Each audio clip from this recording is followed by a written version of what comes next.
mencela, kada ada menggibah, aku berucap dalam hati aja. Kada ada aku menyambatinya, kada ada aku mengisahkannya ke orang lain. Aku cuma berucap dalam hati aja. Ujar malaikat, wahai Ibrahim, sama aja orang seperti kamu kada pantas bergeretek hati seperti itu kepada sesama kaum muslimin. Pian jangan muntung lah, jangan muntung nyambat orang. Jangan muntung nyambat orang. Hati aja terkadang berprasangka buruk kepada kaum muslimin itu kada bagus. Apalagi buntung celah orang. Nabi SAW bersabda, ujar Nabi, khoslatani laisa fawqahuma syai'un minal khair husnudzan billah wa husnudzan bi'ibadillah.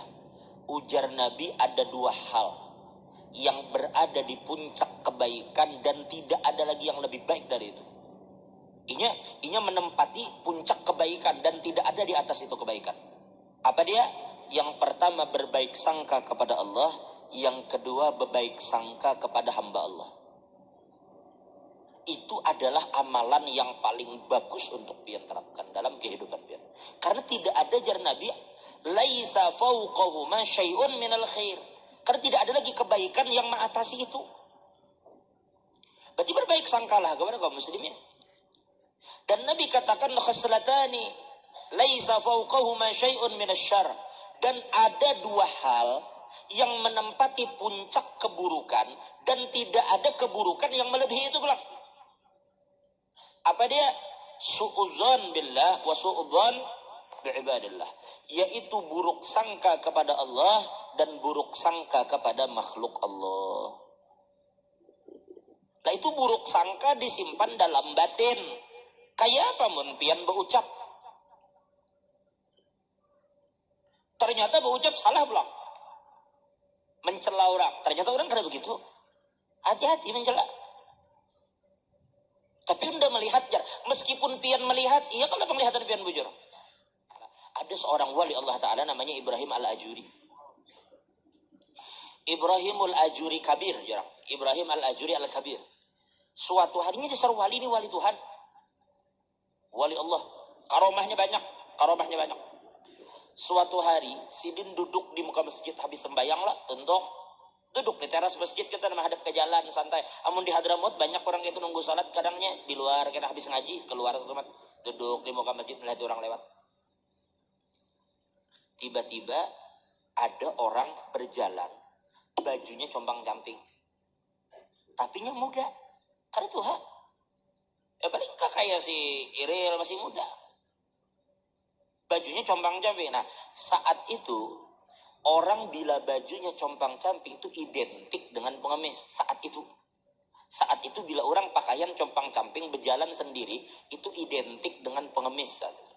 Nah rupanya Ibrahim Al-Ajuri ini ketika bersandar di masjid melihat langsung batin berucap, anomnya orang ini minta-minta. Anomnya masih jaka mau berusaha padahal tangannya kuat ya. Jakanya berusaha mau kuatnya tangannya. Dah lewat orang tuh. Selesai masuk lagi Ibrahim sembahyang.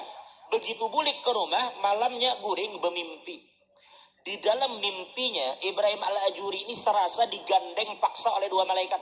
Ada malaikat satu menarik tangan kanannya, malaikat satu menarik tangan kirinya. Bawa tarik. Ditarik menuju masjid. Ternyata di masjid itu ada mayat berabah di dalam masjid. Begitu dibuka wajahnya, muhala laki tadi yang berjalan. Lalu ujar malaikat berucap kepada Ibrahim, Ibrahim makan dagingnya. Ibrahim apa jadi aku makan dagingnya? Ujar malaikat makan. Karena ikam sudah menggunjingnya. Lalu dijawab, kada ya Ibrahim, aku kada menggunjing. Aku kada ada mencela, kada ada menggibah. Aku berucap dalam hati aja. Kada ada aku menyambatinya, kada ada aku mengisahkannya ke orang lain. Aku cuma berucap dalam hati aja. Ujar malaikat, wahai Ibrahim, sama aja orang seperti kamu kada pantas bergeretek hati seperti itu kepada sesama kaum muslimin. Terbangun langsung Ibrahim Al-Ajuri. Begitu terbangun langsung nyesal. Karena ini berkaitan lawan makhluk nih. Karena ia merasa ini kaitannya dengan makhluk. Maka selama sebulan ia menunggui duduk di muka masjid. Setiap sembahyang 5 waktu duduk. Sepanjang harinya duduk situ. Jadi ini kalau masuk masjid sembahyang aja, betul sembahyang, ke situ lagi makan, keluarganya datang antari makan ke situ. Selama sebulan nih duduk di muka masjid menunggui pemuda tadi apabila lewat.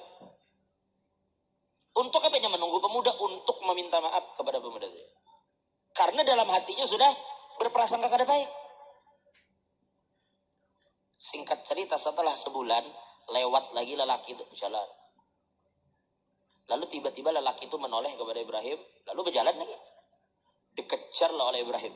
Karena jangan sampai aku kehilangan jejak. Anak minta maaf loh. Begitu dikejar oleh Ibrahim, lelaki tadi kemudian berpaling. Lalu ujar lelaki tadi, wahai Ibrahim, lain kali jangan lagi hatimu berprasangka buruk kepada sesama kaum mukminin. Lain kali jangan lagi hatimu berprasangka buruk kepada orang-orang beriman.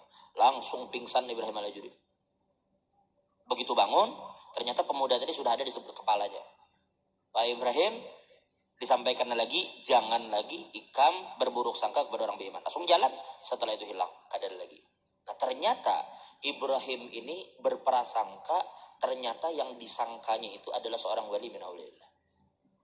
Ini terjadi. Padahal yang berprasangka ini wali lah.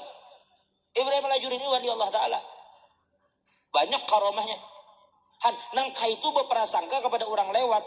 Anomnya orang ini meminta-minta jakanya begawi. Langsung Allah Ta'ala sini situ memberi pelajaran kepada Ibrahim. Nah jadi pelajaran bagi kita aja bahwa hati-hati melihat orang itu, jangan menilai dari apa yang zahir kita lihat. Karena sekali lagi zahir yang kita lihat itu kita bisa salah. Hati-hati dengan kaum muslimin.